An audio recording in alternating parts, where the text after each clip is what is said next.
Salut tout le monde, c'est Lorenz. Aujourd'hui je vous propose de découvrir 5 tableaux étonnants car l'art est un sujet qui me passionne particulièrement. J'aborde ici l'art sous un format de top afin de vous faire partager ma passion et j'espère que l'idée vous plaira. Je vous propose donc de découvrir 5 tableaux terrifiants qui marqueront vos esprits. Pour cette première vidéo sur l'art, j'ai fait tout un tas de recherches pour vous en apprendre davantage. Sans plus attendre que vous soyez un féru d'art ou non, je vous propose de découvrir ces 5 premiers tableaux sur le thème de l'horreur que vous pourrez à l'occasion pourquoi pas ressortir autour de vous. Allez, c'est parti!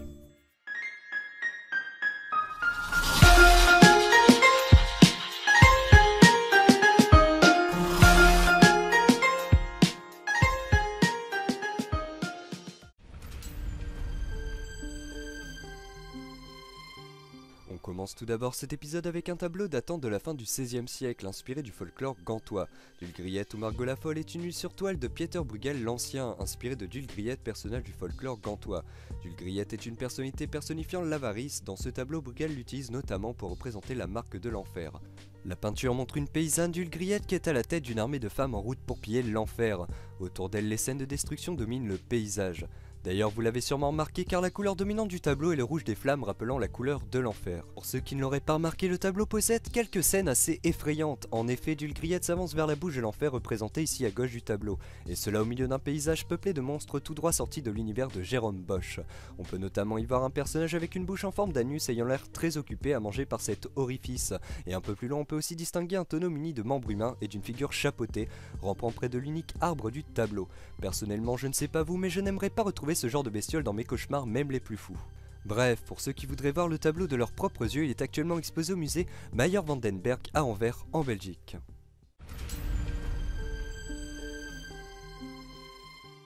Santiago Caruso est né à Quilmes en Argentine en 1982. C'est un artiste symboliste qui se distingue par la vigueur de sa poésie et de sa technique très limitée dans des tons de noir et de blanc. L'artiste argentin nous fait voyager dans chacune de ses œuvres dans un univers sombre, macabre et fantaisiste. Dans son œuvre Une marionnette pour la nièce, il nous présente une jeune fille arrachant le cœur d'une simple marionnette. D'une simple marionnette, tenez, imaginez quelques instants remplacer la marionnette de cette jeune fille par un homme. Rien que l'idée me fait frémir. En plus, je ne sais pas vous, mais jamais de ma vie je ne ferai confiance à cette gosse, car son regard inquiétant qui fixe le spectateur ne révèle qu'un regard rempli de haine et de destruction. Coucou! Si on s'attarde sur le décor, il rappelle la cave de grands films d'épouvante que beaucoup d'entre vous doivent connaître, j'en suis sûr. Bref, pour vous attarder davantage sur le décor de l'œuvre, mais aussi et surtout pour découvrir l'univers de Santiago Caruso, je vous laisse le lien de son site dans la description.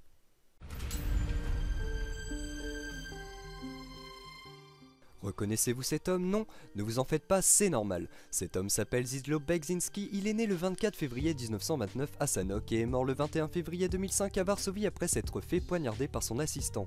Beksiński est un peintre, photographe, dessinateur et sculpteur polonais. Il est devenu célèbre pour ses œuvres sombres, macabres et surréalistes, représentant ce qui est souvent interprété comme des visions de la mort et de l'enfer. Je voulais d'ailleurs absolument vous parler de cet artiste polonais car toutes ses œuvres présentent un véritable voyage dans le monde des cauchemars, qui à travers le pinceau et le crayon trouve un passage dans notre monde. L'œuvre Night Creeper de l'artiste, comme la plupart de ses œuvres, dégage un sentiment de crainte et de peur, mais si je m'attarde sur cette peinture, ce n'est pas sans raison, puisqu'elle est marquée par des images de destruction représentant un paysage post-apocalyptique.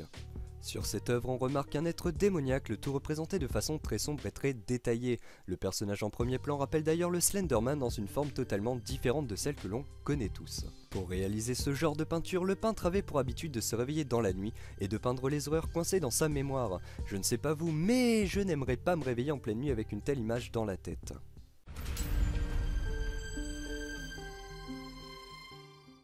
Valerio Caruba est un peintre italien hyper réaliste dont l'art ressemble aux peintures et aux dessins anatomiques d'il y a bien longtemps. L'œuvre Degassist Age, terminée en 2008 par l'artiste sicilien dont on sait très peu d'informations, montre ici un patient apparemment calme dont les organes internes sont révélés à tous. Imaginez quelques instants la douleur que vous pourriez ressentir si vous étiez le cobaye de cette expérience. Je n'ose même pas imaginer. Bref, Caruba propose tout un tas d'œuvres anatomiques comme celle-ci. La plupart de ses œuvres pourraient rendre malade pas mal de personnes. Pour l'anecdote, Valerio Caruba se caractérise par ses tableaux mais aussi par le choix de ses titres palindromes, des titres qui sont lisibles de droite à gauche et vice versa, sans changer de sens. Je vous laisse quelques exemples et le lien d'un site pour retrouver chacune des œuvres citées dans la description.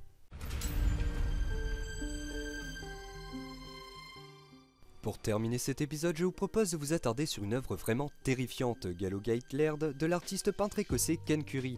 Les œuvres de Curry montrent un intérêt particulier dans le corps dans le sens physique et métaphorique. Proposer des œuvres sur la peur de la mort est aussi une spécialité pour l'écossais. Ses œuvres sont principalement concernées par la façon dont le corps humain est affecté par la maladie, le vieillissement physique et les blessures. Galogate Laird est une peinture à l'huile, elle est censée représenter son autoportrait.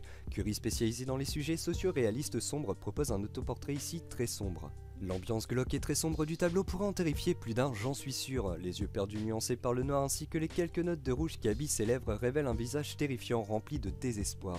Bref, comme pour les autres artistes, je vous laisse découvrir son travail dans quelques liens choisis au préalable dans la description. Bon, c'est déjà la fin de cette vidéo et j'en suis désolé. Mais si elle vous a plu, n'hésitez pas à la partager sur les réseaux sociaux. N'oubliez pas de vous abonner si vous voulez en voir plus. Et à présent, je vous laisse. Je me mets au travail pour la prochaine fois et je vous dis à samedi prochain. Allez, coucou tout le monde!